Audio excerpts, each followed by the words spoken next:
Shangu Chambu Choki, Ku Tungarki, Najisu, Pernam, Kolotan, Zeta Chosu, Janan Shungi, Mangmitan, Yantope, Primisu, Kabarla Kanjung, Shipshitan, Ship Che Yubatan. Yelam Chinda Gebe na Janan Shungi, Pogam Kanzi to Sishu Zong, Zaw Wimbo Gyonto Nine. Mangmi Punche Dem Joki, General Conskim Vuchum Choki, Kuba, Diction Chevatan. Yanok Shungi, Zaw Wimbo Sachi, Guntu Nila, Shiget and Joashi Michopi, Takiki Langle Patient Bata. Pemikiase Tang Gather Nishu 30 Zam Zisu Chede. Kabarso, Jetu Turi Hajang Todam Chibu Cheshiyebe, Nezu Di Gengi Shibde Nezu Todo to Gulu, Chiyu Kabucha Yuba Dejunakdu. The region is now under what's probably the most intense government surveillance in the world, a place where your every move can be monitored. Beijing installed a new strongman in Urumqi, Chen Quanguo, who was known for locking down Tibet. The future of technology is a scary place to be, and if you are in China, that future is not far away. The facial recognition and social credit system found in the closed-circuit television keep people under constant scrutiny, creating a society like the ones in the dystopian movie set. Such is the reality of mass surveillance brought to a bleak present by the Chinese government's totalitarian rule. Thousands of these high-tech cameras also hawk Tibetan people in Lhasa and other adjacent cities in Tibet on the streets and places of worship. In today's episode, let us look into the CCP's cybersecurity law of 2016 and overall status of surveillance in Tibet. So from the invasion of Tibet, Chinese have always looked at surveillance as a way to control Tibetans. So whether it was in the 1949s by placing spies in the Tibetan movement or inside Tibet, or trying to get some Tibetans to work with the Chinese to understand what was happening on the ground inside Tibet. So I think this is something that has always been there. So if you look at the Cultural Revolution or even any other period in the Chinese history or the Tibetan history, I think surveillance has always been there. What has changed recently is the systematic way of how it's being done. When Xi Jinping came into the power, inside Tibet there are lots of scrutiny over the digital censorship. There are lots of foreign firms which has investment made inside China.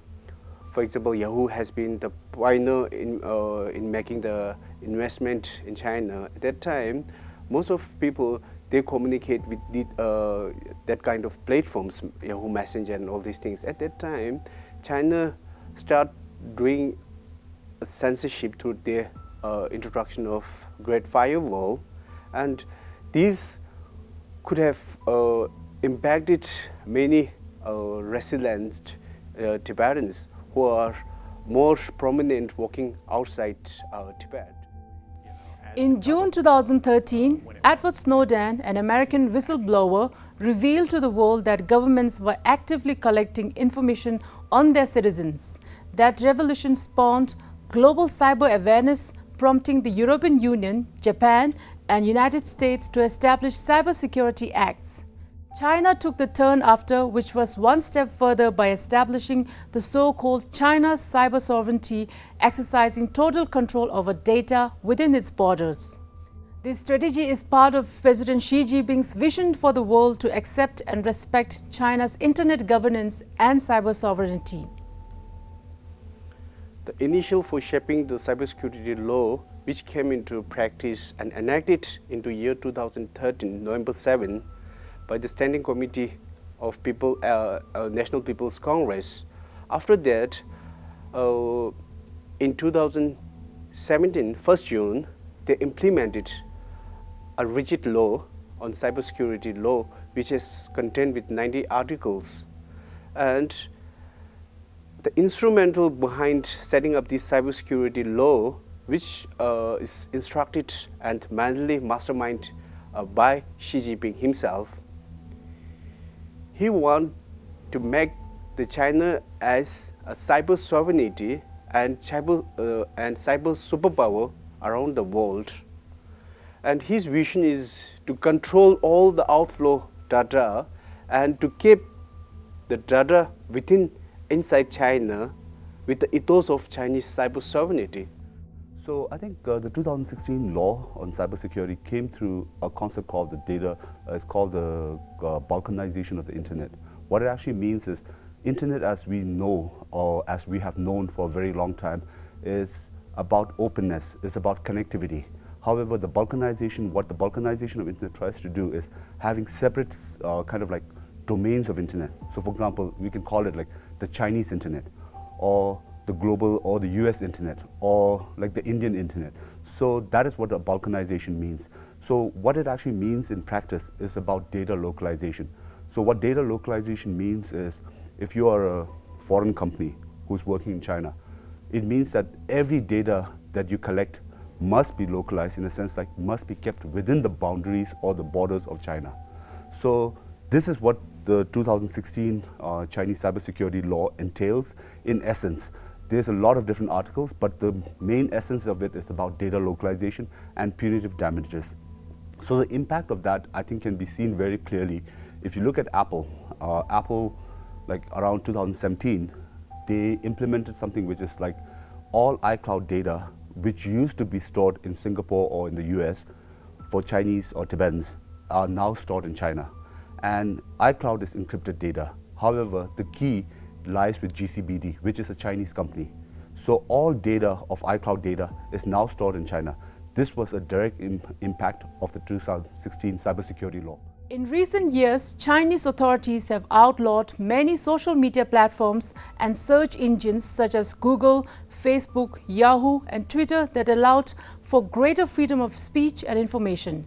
In their place, China has created its own internet guard by the Great Firewall, populated by China-based social media platforms such as WeChat and Weibo that are obligated to do their part in maintaining the so-called social stability by censoring search results to match party lines and reporting suspicious individuals who engage in human rights activities, critiquing the party policies and advocating for Tibetan culture. The law directly intrudes upon the individual's right of freedom of expression inside Tibet.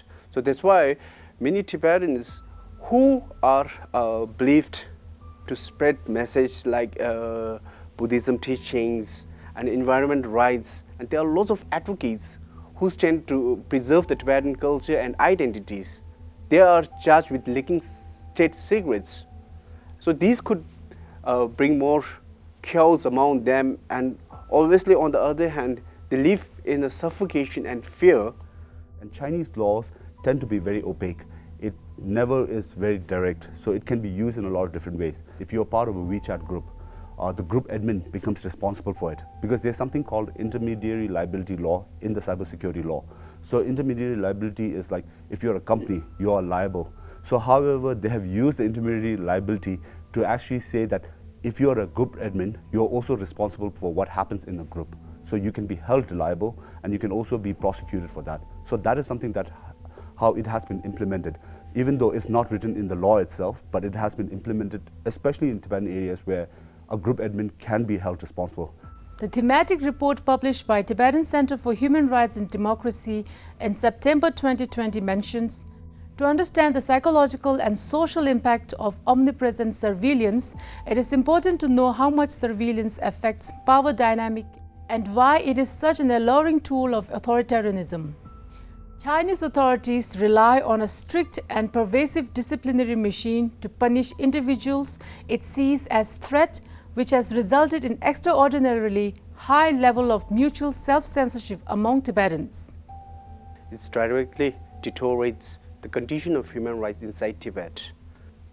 After 2012, the scrutiny and the surveillance and the grid management, these has become more tighter, intense scrutiny inside Tibet. And the impact of those surveillance is the fact that people don't know whether you are being surveilled or not. Because I think what is important to understand about surveillance, surveillance is hidden. It is not about censorship. It's not about direct human rights abuses. It's about everything that's hidden. So you don't know what's happening. So for example, if you're living in a free world, what happens is like you don't really feel that you're being surveilled, and you have kind of a space where you can talk openly. However, inside Tibet, the level of surveillance that is already in the traditional structures, right, where there's a spy in every kind of like grid. The Chinese cadres are living inside your villages, and at the same time these are physical, but at the same time when you're on your mobile, you always hear the news about somebody being arrested for a conversation on WeChat. Kunchok Jimba, a 51-year-old Tibetan tour guide from Diru, Nakchu Prefecture, died on February 6, 2021 after serving 21-year sentence. He allegedly reported protests in his native region 7 years ago to Tibetan media in exile. Since Kunchok Jimba's arrest and imprisonment, little information about the situation in Diru has been available outside Tibet. And in August 2020, Lhamo, a mother of 3 from the same locality, died from injuries inflicted in Chinese custody. She has been detained along with her cousin Tenzin Tharpa, who was accused of sending money to relatives in India. In the western part of Tibet recently, few months, I think a year ago, where monks who were arrested for sending money to Nepal, there was this whole arrest, and they were having a conversation about on WeChat. They were arrested for that, and there was a talk that like some of them were, how were they monitored, right? So the question is, we can see that there is monitoring going on and there's surveillance going on, but to say that, okay, this was through like WeChat or this was through monitoring their phone is really hard, because you need to have access to the devices, or you need to know the network exactly to see how it's happening. So I think that's where the challenge is. To say that it's exactly because of the cybersecurity law is hard, but you can say that it is how the cybersecurity law is being used to prosecute Tibetans. I think that's the case. In connection with camera surveillance, the Chinese government is developing a social credit system that rates the trustworthiness of its citizens by analyzing their social behaviors and collecting fiscal and government data. After capturing people's activities and identifying them through facial recognition techniques, the government links their activities to this personal credit rating so that the information is stored in a quantifiable and measurable way. By 2018, the Chinese government had installed close to 200 million surveillance cameras across the country, which amounts to approximately 1 camera per 7 citizens. The main objective implementation of Chinese cybersecurity law, which I perceive that it's an overt and covert expansion of government intervention and surveillance to entire China. Among China and Chinese cities, especially it is more concerned and scrutinized to ethnic minority areas, including Xinjiang, Inner Mongolia and Tibet. Since 2008, when Tibetans held widespread protests calling for freedom and return of Dalai Lama, Chinese authorities have tightened control to ensure that such an event will never happen again. In 2012, the party authorities appointed Chen Guangko as the party secretary of the so-called Tibetan Autonomous Region, where he set about optimizing the power of party state in Tibet. So I think it allows a much greater access for surveillance, because like you can use surveillance where you can look at from a larger perspective, right? But at the same time, when you have smaller grid system, and each person is responsible for what happens in the grid, and what is being said in the Chinese media is like, after the grid management system, as well as the double-linked household system, right? They talk about the fact that Lhasa has been much easier to manage, and that was a report that the Chinese government itself came out around 2016. Kunchok Jimba, in his final communication on his WeChat microblogging in April 2013, wrote, "I am now on the bank of a river. There are many people behind me, watching me, and I am sure to be arrested. Even if they arrest me, I am not afraid. Even if they kill me, I have no regrets. But from now on, I will not be able to give reports. If there is no word from me, that means I have been arrested." Although Kunchok Jimba's case is one of the many cases of arbitrary arrest and custodial death owing to China's brutal suppression of voices and authoritarian practices inside Tibet, it can be partly right to say that he was arrested due to the Chinese government surveillance. Chinese government, on the other hand, plans to become the global leader in artificial intelligence by 2030 and is the leading exporter of artificial intelligence, AI surveillance technologies, enabling the worrying growth of high-tech state authoritarianism worldwide. And owing to China's poor human rights record and authoritarian practices, there are legitimate concerns about data security, highlighting the glaringly worrying questions about the party state's ability to protect the right to privacy domestically and internationally. Today's Tibet become nets on the sky and traps on the ground. With deteriorating of human rights inside Tibet, now I appeal to world leaders and business ventures exclude and import of Chinese surveillance technologies in their own country. So I think, yes, I think there's a space to do that. And I think one of the most important space is holding companies accountable.